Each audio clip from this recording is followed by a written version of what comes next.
Welcome to the CCE Tompkins webpage tutorials.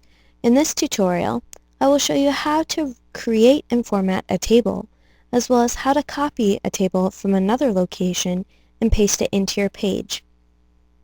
I will finish this tutorial by talking about borders and all of the different options you have through this interface.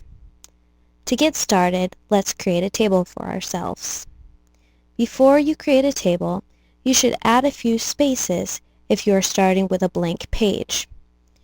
Now to create a table, select the Insert a New Table icon. This will ask you how many columns and rows you want in your table. I'm going to make mine 3 by 6.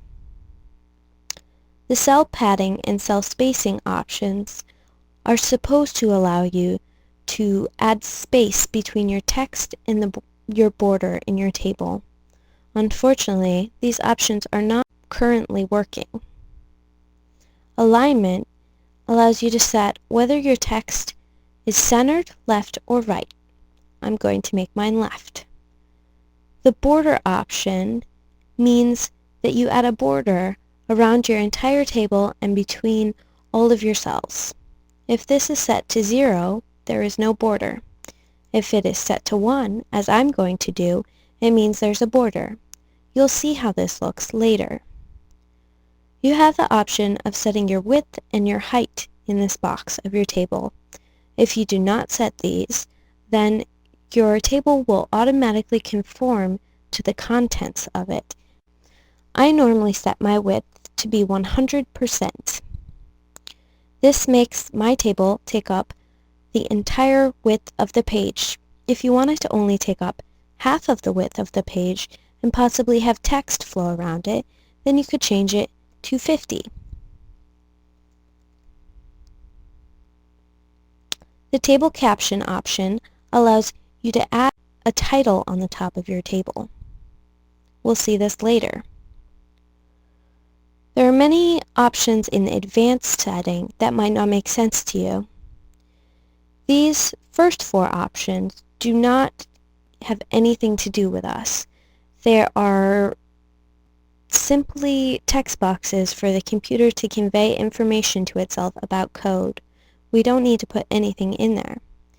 You have the option of adding a background image to your table, and then there's some more options below that I will discuss when we come to borders.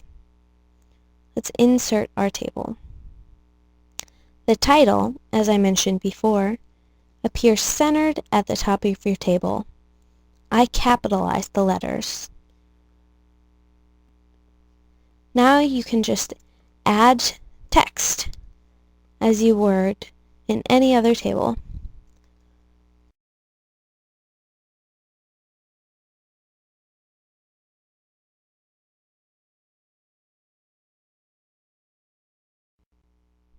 Next, you have the option of updating table rows.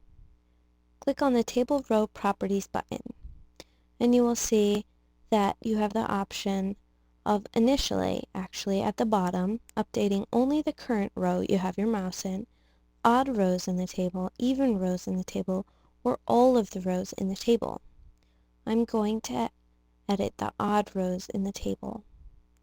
Now you'll notice you can change the alignment. I'm going to center them. The vertical alignment, if some things have take up more than 2 lines, you might want to center things. And then in the Advanced tab, you have the option of changing the background color of these rows, or adding a background image. I'm going to make my background color of these rows a light gray.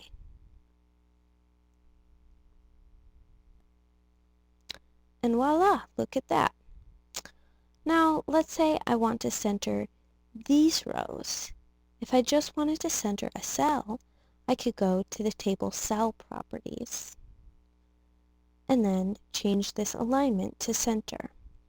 Notice the options in the table cell properties. You have the option of updating the current cell, all cells in the row, or all cells in the table. Actually, I might want to update all cells in the table to make them centered. Again, you have the option of updating the width, the height, and the vertical alignment.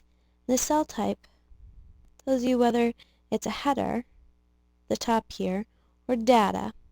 You don't necessarily have to fill that out. In the advanced settings, you also have the option of changing the border color and the background color, or adding a background image. Again, these top ones are pretty much fields used by the program. Except for language direction, you can change your language to be left to right or right to left.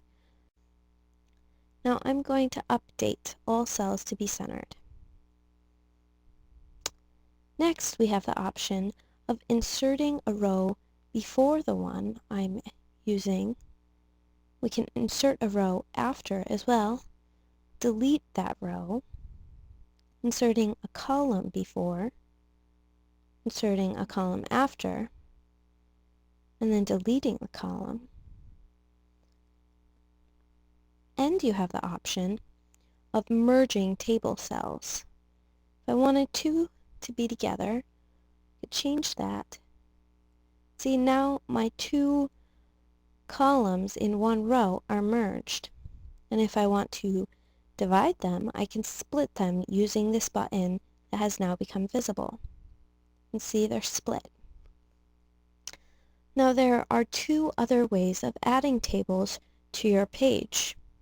You have the option of copying and pasting a table from Word, as well as copying a table from another location on our site and pasting it into your page.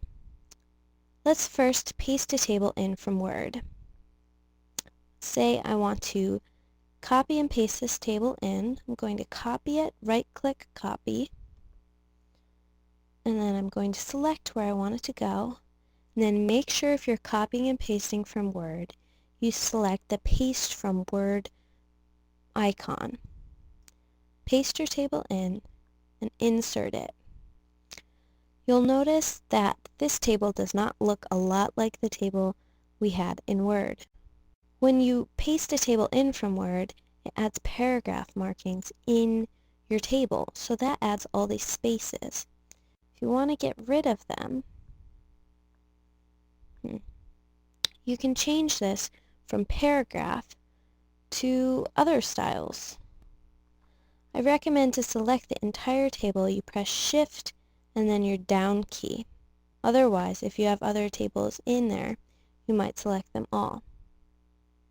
Once you have your table selected, if you would like to change it, that is, you can go up to Format and change it from Paragraph to either Pre-Formatted or maybe Div if you don't want any spaces.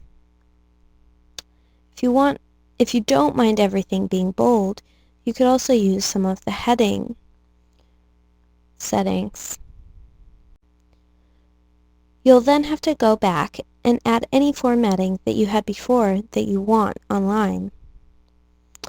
So just as we did with the other one, in order to add a background to that top row,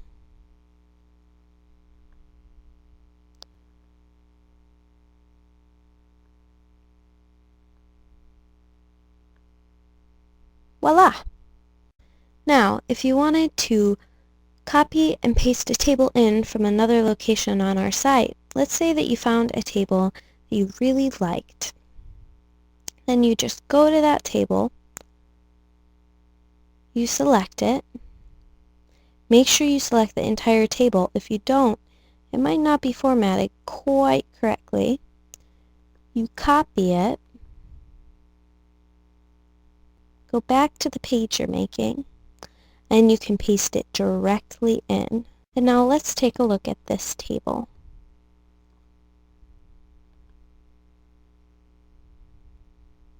This is our first table with our title on top. Our second table that we copied and pasted from Word. And then our third that we copied and pasted from another page on our site. This is useful if you see other formatting that you like and are not really sure how to do it. You can just copy and paste it into your page that you're making and then change the text.